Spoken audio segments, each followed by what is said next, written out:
जी sir, पहले अपना परिचय। मैं सुरेंद्र कुमार बंसल एडवोकेट श्री सनातन धर्म संस्कृत महाविद्यालय के अध्यक्ष के रूप में यहाँ काम कर रहा हूँ। श्री सनातन धर्म संस्कृत महाविद्यालय एक ऐसी महान संस्था है जो कि श्री सनातन धर्म सभा द्वारा चलाई जा रही है। इसका सबसे बड़ा ये गुण है कि ये संस्था लगभग 100 साल पुरानी है और यहाँ के बहुत बड़े बड़े विद्वान देश में प्रचलित हुए हैं।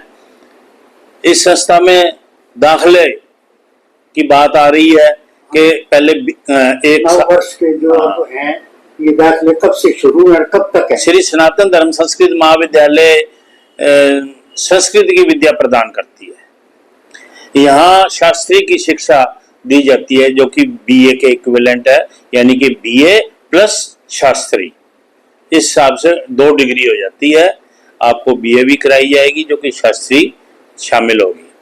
3 साल का ये कोर्स है और इसके अलावा यहाँ कर्मकांड भी सिखाया जाता है।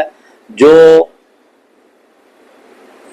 बच्चे, जो विद्यार्थी कर्मकांड सीखना चाहते हैं वो भी शास्त्री के अलावा, शास्त्री एक डिग्री है जो कि चौधरी देवीलाल विश्वविद्यालय द्वारा प्रदान की जाती है और उसकी शिक्षा यहाँ 3 साल करवाई जाती है। इसके साथ साथ ब्राह्मण के बच्चे जो हैं वो कर्मकांड भी सीखना चाहते हैं तो हमारे यहाँ उसकी भी सुविधा दी गई है और बहुत अच्छे ढंग से उसको 1 साल में कर्मकांड सिखा दिया जाता है और वो ट्रेंड होके अपना काम करना चाहे कर्मकांड का तो कर सकते हैं और उसका बाकायदा हम सर्टिफिकेट भी देंगे ताकि उसको आगे, आजकल सरकारी नौकरियां निकल रही हैं कर्मकांड के लिए भी, तो सेना में इसके लिए विशेष प्रावधान है।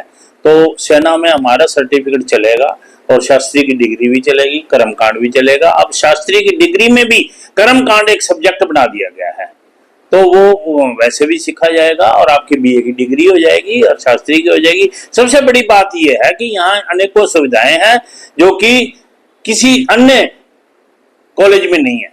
प्रधान जी, अब इस साल जो नए दाखले हो रहे हैं वो कितनी तारीख से कितनी तारीख तक है? उसके लिए क्या अगले को जिसमें दाखले में उसको किस चीज की जरूरत पड़ेगी? क्या दाखले जो करवाए जाते हैं वो चौधरी देवीलाल विश्वविद्यालय के निर्देशानुसार करवाए जाते हैं, वो ही डेट फिक्स करते हैं और अब उन्होंने डेट आगे बढ़ा के और 20 जुलाई कर रखी है। हमारे पहले 20 ही सीटें थी एक क्लास के लिए और अब उसको यूनिवर्सिटी ने बढ़ा के हमारी 60 सीटें कर दी है क्योंकि पिछले सालों में 40 से ज्यादा विद्यार्थी दाखला ले रहे हैं लगातार। अब भी दाखला काफी संख्या में हो चुका है। जो पहले आता है उसको पहले दाखला दे दिया जाता है और अभी कुछ सीटें खाली भी है। कितने दाखले हो चुके हैं, बाकी कितनी सीटें बाकी हो रही हैं? वो बोल रहा हूँ कि अभी कुछ सीटें खाली भी हैं। बच्चे दाखला लेना चाहें तो अभी उनको मिल जाएगा, उपलब्ध है सीटें। तो अब मैं बच्चों से आग्रह करूंगा, सरसा जिला, केवल सरसा जिला नहीं बल्कि फतेहाबाद जिला में ये पढ़ाई नहीं है, आसपास के और दूसरे शहरों में ये पढ़ाई नहीं है। तो अगर यहाँ शास्त्री की डिग्री प्राप्त की जाती है उसका सबसे बड़ा लाभ ये होगा कि आपको बीए की डिग्री मिल जाएगी।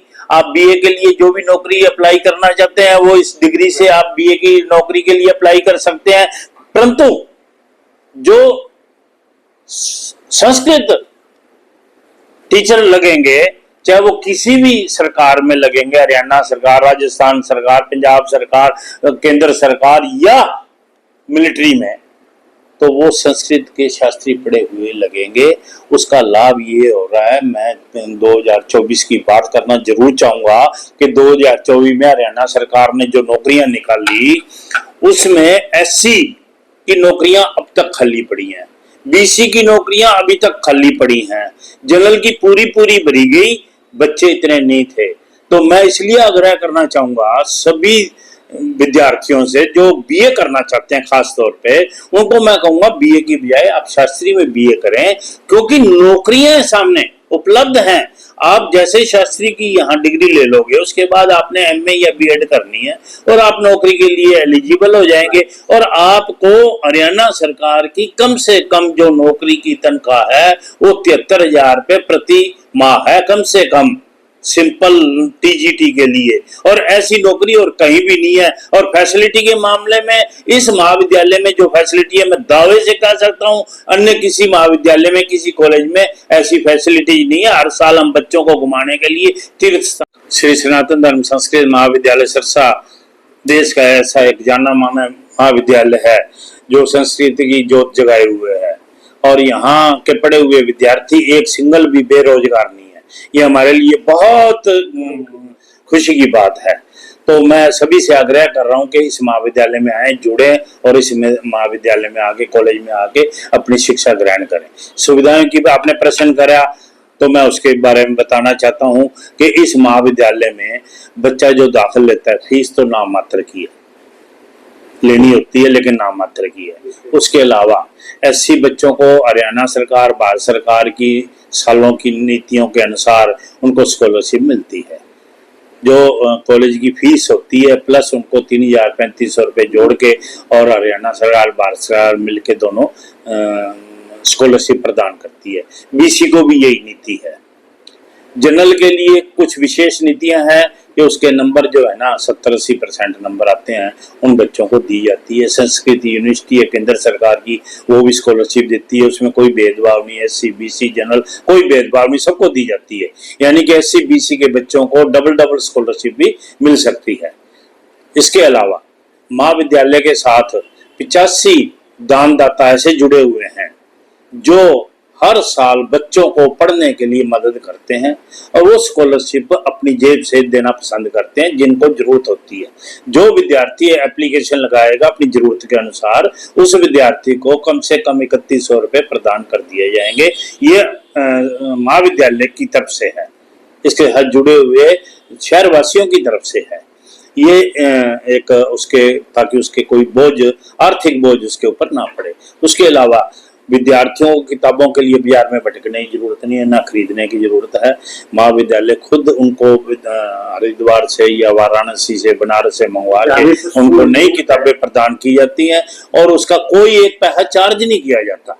सबसे बड़ी बात है कि बच्चों पे कोई खर्चे का बोझ नहीं। बोलूँगे इसके अलावा हमारे एक कंप्यूटर कक्ष है जिसमें काफी संख्या में कंप्यूटर लगाए हुए हैं। सभी विद्यार्थियों के लिए जरूरी है कि वो कंप्यूटर सीखें, लेकिन उसके लिए हम एक पैसा चार्ज नहीं करते। फ्री ऑफ कॉस्ट हम कंप्यूटर की शिक्षा प्रदान करते हैं और सर्टिफिकेट भी उसको दिया जाता है।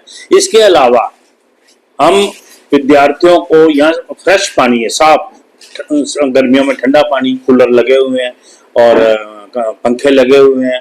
ये सारी बैठने के लिए डेस्क है, सभी प्रकार की सुविधाएं दी जाती है। और इसके अलावा बिल्कुल है, इसके अलावा बहुत सी सुविधाएं हैं। हर साल हम घुमाने के लिए लेके जाते हैं तीर्थ स्थानों पे, यहाँ नजदीक नहीं, हम 500 किलोमीटर की रेंज में घुमाने के लिए लेके जाते हैं, और बच्चों से थोड़ी सी चार्ज करते हैं, बाकी अपनी जेब से पैसा लगाते हैं।